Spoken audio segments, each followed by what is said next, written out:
Very good morning everyone. Stock Bangla চ্যানেলে আপনাদের সকলকে স্বাগত। আজকে 22শে জানুয়ারি, বৃহস্পতিবার। আজকের জন্য নিফটি ফিফটির মেজর সাপোর্ট লেভেলটা 25,000 লেভেলে, তার নিচে 24,900 এই লেভেল মেজর সাপোর্ট লেভেল রয়েছে। যদি তার নিচে নামে 24,800 পর্যন্ত একটা মেজর সাপোর্ট রয়েছে।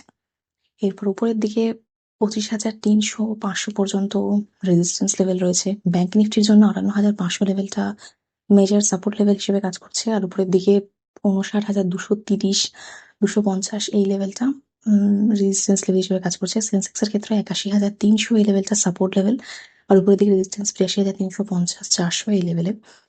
গিফট নিফটি আজকে গ্যাপ আপ ওপেনিং এর সিগন্যাল দিচ্ছে, যথেষ্ট পজিটিভ। গ্লোবাল মার্কেটও যথেষ্ট পজিটিভ। তো ইন্ডিয়ান মার্কেটে সেক্ষেত্রে আজকে আবার সেন্সেক্সের এক্সপায়ারি মুভমেন্ট, পজিটিভ মুভমেন্ট যেহেতু কিছুটা হওয়ার কথা।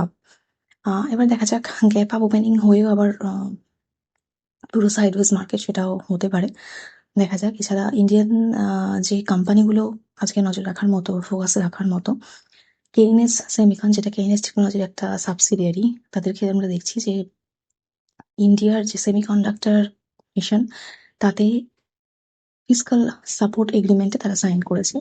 তো ফিউচারে ফোকাস রাখতে পারেন এই স্টকটার উপরে। এছাড়া আদানি গ্রুপকে আমরা দেখছি যে মহারাষ্ট্রতে $66 বিলিয়ন ইনভেস্টমেন্ট করতে যাচ্ছেন তারা।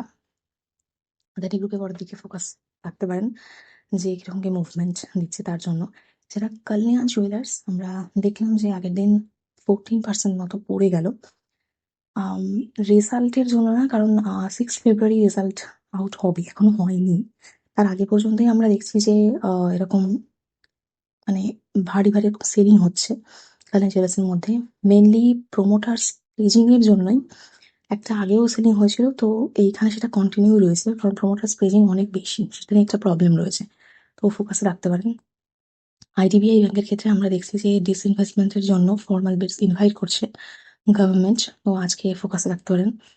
এছাড়া মাজাকাও ডক শিপইয়ার্ড ফোকাসে থাকবে, কারণ কলম্বো ডক শিপইয়ার্ডে ওনার কমপ্লিট করছেন 41.73% স্টেক।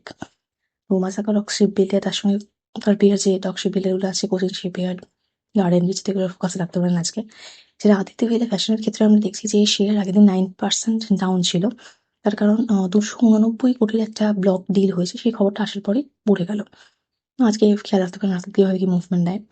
যেটা জেএসডব্লিউ মোটরসের ক্ষেত্রে আমরা দেখছি 2026 এর যে দিওয়ালি, তার আগে টার্গেট রয়েছে যে new SUV, first SUV launch করবে তারা, তো ফোকাসে রাখতে পারেন। হিন্দুস্তান জিঙ্ক তো ভালো করছে, হিন্দুস্তান জিঙ্ক, হিন্দুস্তান কপার এগুলো রয়েছে, কারণ এমসিএক্স ইন্ডেক্স আমরা দেখছি যে কমোডিটি মার্কেট একদম বিশাল র্যালি দিচ্ছে, তো সেই ক্ষেত্রে ফোকাস রাখতে পারেন। এমসিএক্স কেও ফোকাসে রাখবেন, হিন্দুস্তান জিঙ্ক, কপার এগুলোকেও ফোকাসে রাখবেন, যেমন কি মুভমেন্ট হচ্ছে ট্র্যাক করার জন্য। এছাড়া জোম্যাটো ইটারনাল, তার ক্ষেত্রে আমরা দেখছি যে রেভিনিউ 202% বেড়েছে, প্রফিট আমরা দেখছি যে 73% আপ রয়েছে, রেজাল্ট খুব ভালো, তো ফোকাসে অবশ্যই থাকবে। এছাড়া দীপিন্দর গোয়েলকে আমরা রিজাইন করতে দেখছি, তার পরিবর্তে ব্লিঙ্কিটের যে ফাউন্ডার আলবিন্দার ডিনসা, তাকে আমরা দেখছি যে নতুন জয়েন করতে। জোম্যাটো এখন যার নাম ইটারনাল, তো ফোকাসে অবশ্যই রাখবেন। তার সঙ্গে সঙ্গে সুইগি ফোকাস আছে, তার পিআর যে কোম্পানিগুলো রয়েছে। যেটা আনন্দ রাজের ক্ষেত্রে আমরা দেখছি প্রফিট ওদের বেড়েছে 31%, একটা স্ট্রং রিয়েল এস্টেট ডিমান্ড রয়েছে, সেই জন্য বেড়েছে, তো ফোকাস রাখতে পারেন আজকে মার্কেট কি মুভমেন্ট দেয়। সেটা ওরাকল ফাইন্যান্সিয়াল সার্ভিসের ক্ষেত্রে আমরা দেখছি যে রেভিনিউ 15% গ্রোথ করেছে। মার্কেটের রিয়াকশন আজকে দেখতে হবে কিরকম কি দেয়। তবে ইন্ডিয়া মার্টও আগের দিন রেজাল্ট যেহেতু ভালো ছিল, ভালো পারফর্ম করতে আমরা দেখলাম। ইউটিআই এর ক্ষেত্রে আমরা দেখছি এএমসি ওদের প্রফিট যেটা, সেটা 20% ডিক্লাইন করেছে। আজকে ফোকাস থাকবে কিরকম কি মার্কেট মুভমেন্ট এর জন্য। বড়ির আবার একটা ভালো রেজাল্ট, 116% জাম্প রয়েছে ওদের যে প্রফিট সেটাতে। তো আজকে অবশ্যই বড় এনার্জি, তার সঙ্গে এনার্জি স্টকগুলো সেটা ফোকাসে থাকবে। এছাড়া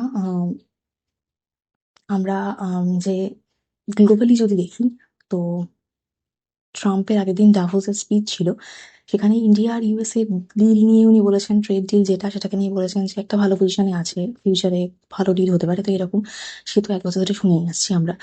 তো যতদিন না ফাইনাল কিছু আউটকাম হচ্ছে, এফআইআই বাইংও আমরা দেখতে পাচ্ছি না, রুপিরও সেই খুব একটা ভালো অবস্থা নয়।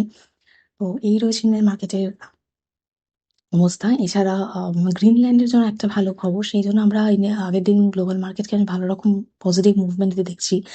গ্রিনল্যান্ডে মিলিটারি ফোর্স আর কি উনি ইউজ করবেন না। নেবেন, ক্যাপচার করবেন, মিলিটারি ফোর্স আর কি ইউজ করবেন না। উনি সেটা বলেছেন ডাভোস স্পিচে। তো এই রয়েছে আজকে ইন্ডিয়ান মার্কেটের খবর। আজকে সেন্সেক্সের এক্সপায়ারি। সেই এক্সপায়ারির দিনে তো যেহেতু গিফট নিফটিও একটা গ্যাপ হাফ ওপেনিং দিচ্ছে, তো একটা পজিটিভ